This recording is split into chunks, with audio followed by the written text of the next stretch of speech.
मीठी Hindi novel episode 15। Good morning, have a great day.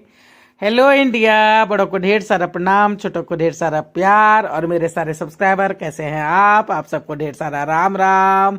Ganpati Bappa Morya. Welcome back to my YouTube channel Simi की diary में आप लोगों का ढेर सारा स्वागत है। दोस्तों, मीठी जो इस चैनल पे मेरा दूसरा हिंदी नॉवेल है जो भी चल रहा है, बस अब खत्म ही होने वाला है। 2 एपिसोड इसके और बचे हुए हैं। तो चलिए आज 15 एपिसोड में आप लोगों के समक्ष रखने जा रही हूँ। इसके पहले वाले एपिसोड में आप लोगों ने देखा कि डॉक्टर समीर जो कि डॉक्टर प्रभात है, उसे सारी जानकारी मिल जाती है और सारे सीडीज फुटेज वगैरह जो जहाँ से उसने निकाला था वो वहीं पे वो रख देता है। हनी बच्चों को लेके वापस आ गई है। समीर हनी के साथ पूरा छुट्टी एंजॉय करता है, खूब मौज मस्ती होती है। और समीर जो है सो बच्चों को मिठी से भी मिलवाने के लिए ले जाता है। बच्चे भी मिठी से मिल करके बहुत खुश होते हैं। गीता देवी और मिठी भी बहुत खुश होती है। अब जो है सो बच्चे वापस फिर बोर्डिंग चले गए हैं और जिंदगी फिर से अपनी रफ्तार पकड़ ली है और सभी फिर अपने अपने काम में बिजी हो गए हैं। तो चलिए इतना तो मैंने रख दिया है। अब इस एपिसोड में मैं आगे रखने जा रही हूँ कि 1 महीने के बाद। हेलो समीर। हाँ भैया, परसों तुम्हें आना है न्यूयॉर्क, पता है ना कि तुम्हारे ट्रीटमेंट का समय है। चेहरे का ध्यान भी तो जरूरी है यार।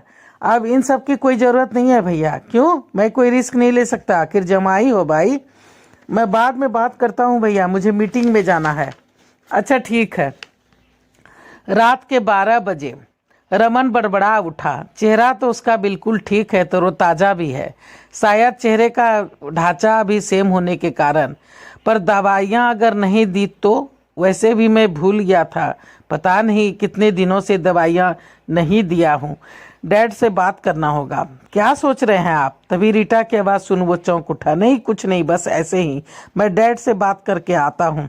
डैड से बात करने के लिए कमरे से बाहर जाने की क्या जरूरत है? कुछ नहीं, बस आ रहा हूँ, कुछ जरूरी बातें करनी है। तुम सो जाओ, मैं आता हूँ। डैड। हाँ बेटा, कुछ गड़बड़ है? क्या गड़बड़ है?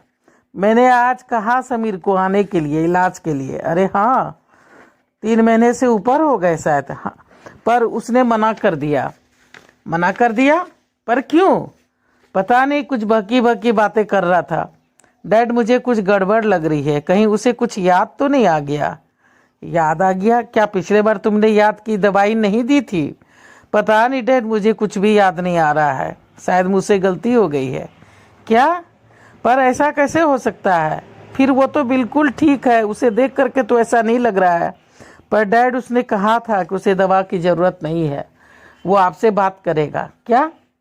मे I coming dad? Yes coming. लगता है दरवाजे पर वही है। रखता हूँ, बाय डैड, बाय। अरे समीर आओ बेटा, कुछ काम था? हाँ डैड। कैसे कहूँ, सॉरी डैड, पर मुझे सब कुछ याद आ गया है। याद आ गया है? क्या याद आ गया है? सब कुछ डैड। सब कुछ मतलब? अब छुपाने का कोई लाभ नहीं है डैड। क्या?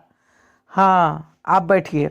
पर ये हुआ कैसे और कब? मुझे कुछ पता नहीं चला। तुमने हनी को? नहीं डैड, मुझे गलत मत समझिए, मैंने हनी को कुछ नहीं बताया है।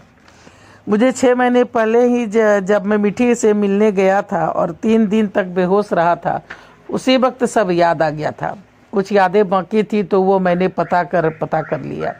क्या? पर कैसे?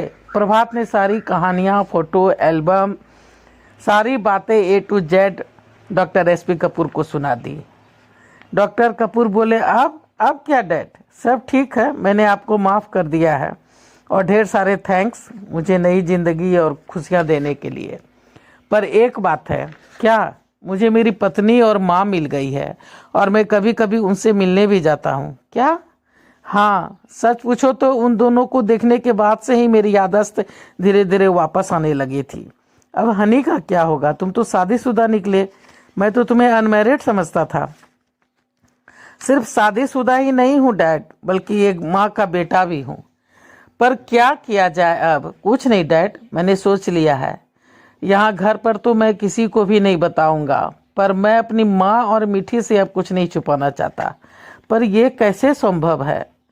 मैं मैनेज कर लूँगा, बस आपकी अनुमति चाहिए। ठीक है, तुम हनी को कुछ मत बताना और उसे खुश रखो। और मुझे क्या चाहिए? आप बेफिक्र रहिए डैड, मैं आज से आप लोगों का समीर हूँ और अपनी माँ का प्रभात। ठीक है डैड, मैं चलता हूँ, आप सो जाइए, खुश रहो। कितना सुलझे विचार वाले हो, भगवान तुम्हें दीर्घायु रखे। गॉड ब्लेस यू माई सन। आज समीर जहाँ भी है उसे भी खुशी हो रही होगी यह देखकर कि तुमने उसकी सारी जिम्मेदारी बहुत अच्छे से निभाई है। जी डैड, भगवान उनकी आत्मा को शांति दे और मुझे थोड़ी शक्ति। Good night my son. Good night dad. आप चिंता मत करें, सब ठीक हो जाएगा। आप लेटिए, ब्लड प्रेशर बढ़ जाएगा, चिंता मत कीजिए। मेडिसिन ली आपने? हाँ। समीर ने कंबल ठीक किया, फिर निकल गया।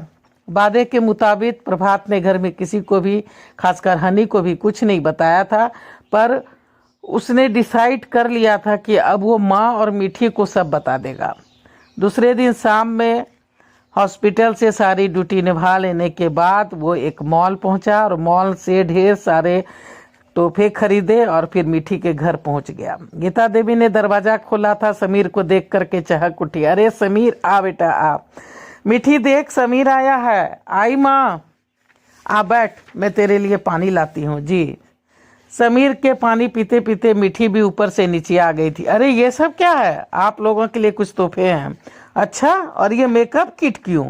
मैं तो मेकअप करती भी नहीं, तुम्हें मेकअप की ज़रूरत भी नहीं है। अच्छा हाँ, और ये क्या बात है? ये सिंदूर की डिब्बी, ये आप गलती से क्या ले आए? ले जाइए, हनी जी के काम आएगा। उसी के हिस्से की तो ये डिब्बी है जो तेरे लिए लाया हूँ। मेरे लिए? पर मेरे लिए क्यों? आप तो जानते हैं क्योंकि इस पर पहला हक तुम्हारा है। फिर हनी का, ये आप क्या कर रहे हैं? हाँ, तुम एक गिलास पानी ले आओ, माँ को ये दवाई देनी है। दवाई? कैसी दवाई? अभी बताता हूँ। माँ ये टैबलेट खा लो, यहाँ बैठो। प्रभात ने पूरा चेकअप किया, सब ठीक है। अब तुम दोनों मेरी बात ध्यान से सुनो। मैं डॉक्टर समीर नहीं बल्कि तुम दोनों का प्रभात हूँ। क्या? देखा ना मीठी, मैं कहती थी कि ये मेरा प्रभात ही है। इससे मेरे बच्चे की खुशबू आती थी मीठी, इससे मेरे बच्चे की खुशबू आती थी। माँ। फिर सभी लिपट करके ढेरों देर तक रोते रहे। तो चलिए दोस्तों, मीठी का 15 एपिसोड मैं यहीं पे समाप्त कर रही हूँ। बस कहानी अब ख़त्म होने वाली है। एक एपिसोड इसकी और बनेगी तो लास्ट एपिसोड लेके मैं जल्दी ही आप लोगों के समक्ष आ जाऊंगी और उसके बाद अपना दूसरा नॉवेल स्टार्ट करने वाली हूँ कि डैड मेरी शादी करा दो। ये नॉवेल थोड़ी छोटी है और नई है, जिसे मैंने 2020 में लिखा है। तो चलिए देखिए मीठी कैसी लगती है, कैसा लगा अब तक का इसका सफ़र। आप लोग तो कमेंट्स करते भी नहीं हो, ना ही मुझे सपोर्ट करते हो, ना ही सब्सक्राइब करते हो। मेरे तो बिल्कुल भी सब्सक्राइबर नहीं बढ़ रहे हैं। तो चलिए मैं बार बार रिक्वेस्ट कर रही हूँ कि मुझे सपोर्ट कर दीजिए प्लीज़ गाइस, सपोर्ट मी। और सपोर्ट करने के लिए सबसे पहले सब्सक्राइब कीजिए, लाइक कीजिए, शेयर कीजिए, कमेंट्स कीजिए और बेल का बटन दबाना नहीं भूलिएगा। बेल का बटन जरूर दबाइए ताकि जब जब वीडियो डालूंगी तो आप लोगों को नोटिफिकेशन मिल सके। अब मैं अपनी वाणी को यहीं पे विराम देना चाहती हूँ। जय भोलेनाथ, हर हर महादेव। और आप लोगों का ढेर सारा थैंक्स अपना सपोर्ट बनाए रखने के लिए, सब्सक्राइब करने के लिए, लाइक करने के लिए और वीडियो को शुरू से अंत तक देखने के लिए।